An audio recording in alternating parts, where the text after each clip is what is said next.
cuando iba de la Amazonía, nací viajando en el río Ucayali, aprendí el castellano. Mientras tu familia se desplazaba de un lado a otro. Así es, de una comunidad a otra comunidad. O sea, recuerdo esa anécdota, ¿no? Que naciste en una canoa. Así es. Y bueno, la historia, entrando un poco en detalle, es de que no había tijeras en ese tiempo en Nicolás. No había cuchillos, así que cortaron el cordón umbilical con 2 palos. Pero dio gracias, había una pareja de misioneros norteamericanos, una comunidad. La señora era enfermera y le quedaba una ampolla antiinfección. Así que ¿no? Era la bendición de Dios y el milagro de Dios que me permitió estar, bueno, hoy día contigo. O sea que estás vivo de milagro. Así es. Bueno, y aprendí castellano cuando tenía 11 años en Pucallpa, pero tenía 4 visiones fundamentales, 4 anhelos. Uno era aprender castellano, otro aprender el inglés algún día, porque había muchos misioneros norteamericanos, y también quería ser predicador, ministro de Dios, pero sobre todo quería algún día viajar a Estados Unidos y estudiar. Entonces, yo creo que todos los peruanos, tenemos ese sueño, ese anhelo de tener una vida digna, una educación de calidad, ese anhelo de tener seguridad nuevamente, y ese anhelo de que nuestro gobierno funcione. Justamente yo represento ese sueño de los peruanos. Pero tú lograste, es increíble, ¿no? O sea, un hombre que nació en una canoa y que está vivo de milagro y que era parte de una comunidad pobre, ¿no? Donde se vive con escasez. Así. Lograste educarte, ir a Estados Unidos. ¿Cómo fue esa historia? Mira, yo te cuento una historia de mi mamá. Una vez nos fuimos a la chacra para buscar leñas. En ese caminito ya no había más camino. Entonces ella me dijo así, yo tenía más o menos como 10 años. Me dijo, mira, hijo, cuando no hay más camino, se tienen que crear nuevos caminos. Y agarró su machete y comenzó a crear nuevos caminos. Entonces yo agarré esa lección bien fuerte. Entonces yo estuve aquí nuevamente en el Perú, Nicolás, justamente para crear nuevos caminos en el Perú. Caminos en educación, en seguridad ciudadana. Tú estudiaste en Estados Unidos. Así es. Entonces yo... Pero ¿qué cosa fue lo que estudiaste? Bueno, cuando vine a Lima tenía 17 años. Y como no tenía una oportunidad, ¿no? Comencé a trabajar como limpiador de una agencia misionera. Mientras limpiaba el piso, escuchaba el inglés todos los días y aprendí el inglés sin haber estudiado. Ya, de oído, como se dice. Así es, de oído, ¿no? Así es que... Pero yo también soy músico. En una tarde estuve regresando de un evento con mis apoyos, charango y quena, y un señor se acerca y me dice, Miguel, ¿qué son estos instrumentos? Él también era música. Tocóme la música. Y el señor me dice, ¿qué es lo que tú quieres hacer? Le dije, tengo el deseo de algún día estudiar en Estados Unidos. Este señor y su familia, sin conocerme, me auspiciaron para que me vaya a California. Ahí comenzó mi vida. Estudié Economía Política en la Universidad Estatal de California y me sacaron puro 20, Nicolás.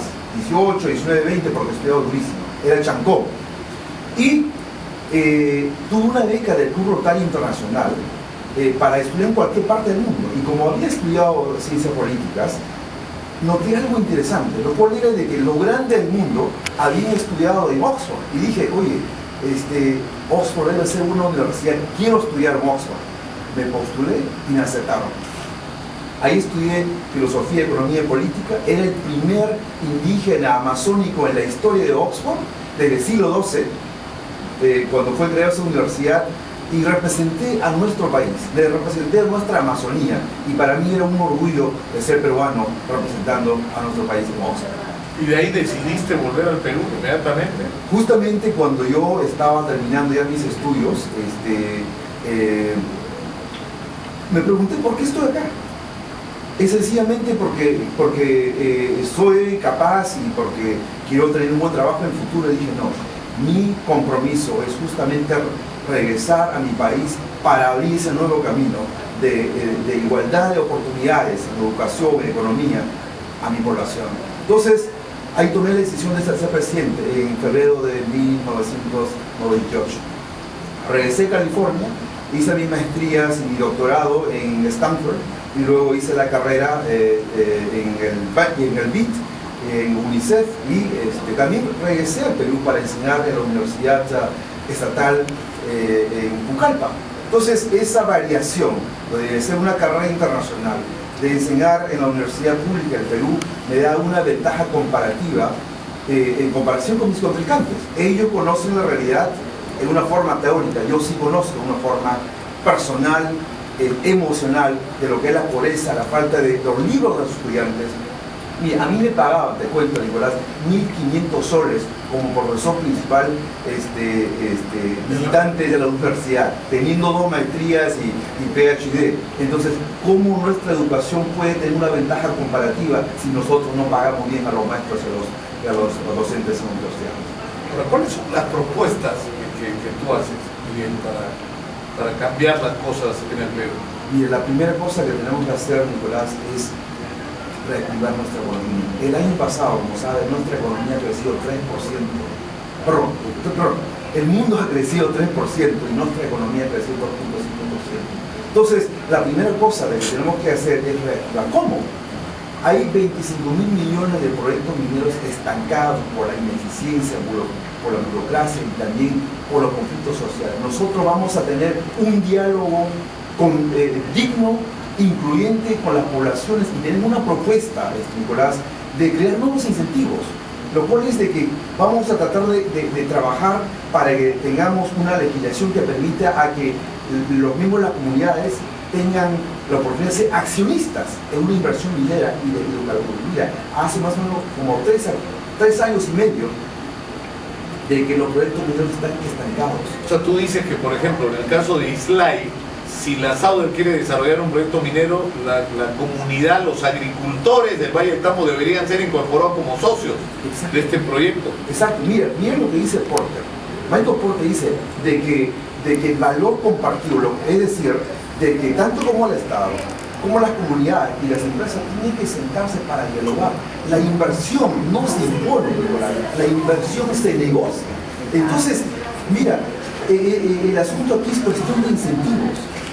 Y por la falta de una comprensión cultural de parte del Estado y parte de las empresas, es la que permitió a que estemos estancados en esta inversión importante. Pero una cosa más, aquí el señor ministro de Agricultura estaba un tiempito contigo, hablaba de la posibilidad de una diversificación económica. Nosotros tenemos una propuesta. Nosotros tenemos que salir o complementar una economía extractivista a una economía de turismo. Actualmente tenemos una llegada de 3.3 millones de turistas. Un estudio de la gestión, muestra de que el Perú tiene la capacidad de traer a 16 millones de turistas. Eso requiere o sea, 5 veces más de lo que estamos trayendo. Imagínate, eso podría llegar a un valor de más de 9% del PIB en la economía. Entonces, nuestros gobiernos, actualmente y también anteriormente, no han tenido esa visión. Solamente hemos estado esperando que los precios de los commodities sigan subiendo y nosotros esperando para que nuestra economía crezca.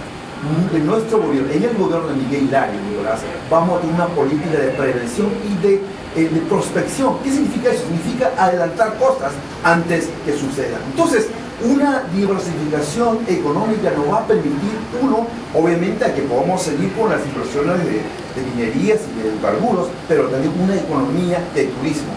Eso requiere 3 cosas: una inversión pública y privada en la construcción de supercarreteras. ¿Qué significa eso? Yo quiero viajar a Tumbes, al término de mi gobierno. Quiero ver una supercarretera de 4 carriles cada uno, para que nos permita viajar, hacer turismo interno, construcción también de puertos, aeropuertos, que permita una infraestructura comparativa para la entrada de millones de turistas y también para el turismo interno. Entonces, todas esas actividades nos van a llevar nuevamente a que tengamos un crecimiento de 6 a 7%. Como una cosa más, nuestra visión es de que el Perú llegue a ser primer exportador de productos orgánicos. Ahí vamos a trabajar con los campesinos, con los agricultores, para que podamos tener una ventaja comparativa con un acompañamiento financiero real y también tecnificación y la apertura de mercados. Esos 3 componentes nos van a llevar a que podamos crecer nuevamente hasta 6 a 7%. Entonces, esa es la propuesta muy importante para nuestro país y va a crear trabajos directos e indirectos en la costa sin reserva. Yo quiero de que nuestro país, Luca, pueda brillar económicamente en la región, en el mundo. Esa es la primera propuesta. Tenemos la propuesta, ¿no? También seguridad ciudadana, educación y también gobierno electrónico. Para terminar en seguridad, así brevemente, porque ya está Juan Carlos Tafur esperando para su programa, lo más breve que sea posible, el resumen de su propuesta, Miguel, para la seguridad. Claro, hay que entender que la seguridad es un tema integral, no solamente la tarea de la Policía Nacional. Nosotros vamos a dignificar, valorar a la Policía Nacional. Si no rinde, vamos a depurar, vamos a reestructurar al Poder Judicial, al sistema penitenciario, al Ministerio Público, pero sobre todo vamos a tener una alianza estratégica con las instituciones religiosas para hacer trabajos de prevención y de intervención y de rehabilitación. Entonces hay que entender que no solamente es tener más policías, sino una propuesta de prevención. Y nosotros tenemos la propuesta y la fórmula, Nicolás, para traer nuevamente la seguridad, la tranquilidad en nuestro barrio. Tenemos que terminar ya, Miguel. Yo le agradezco muchísimo por haber estado con nosotros. Ha sido el señor Miguel Hilario. El partido se llama Progresando Perú. ¿Cómo es el símbolo? Porque eso hay que empezar a hablar ya ahora. Definitivamente es una P, pero parece como una arroba. ¿Por qué? Porque somos un partido moderno, un partido que va a hacer de que nuestro Perú progrese en la economía, en la educación, en la seguridad y en un gobierno electrónico. Muchas gracias una vez más a Miguel Hilario de Progresando Perú por estar con nosotros. Mucha suerte, Miguel. Muchas gracias. Un gusto conversar.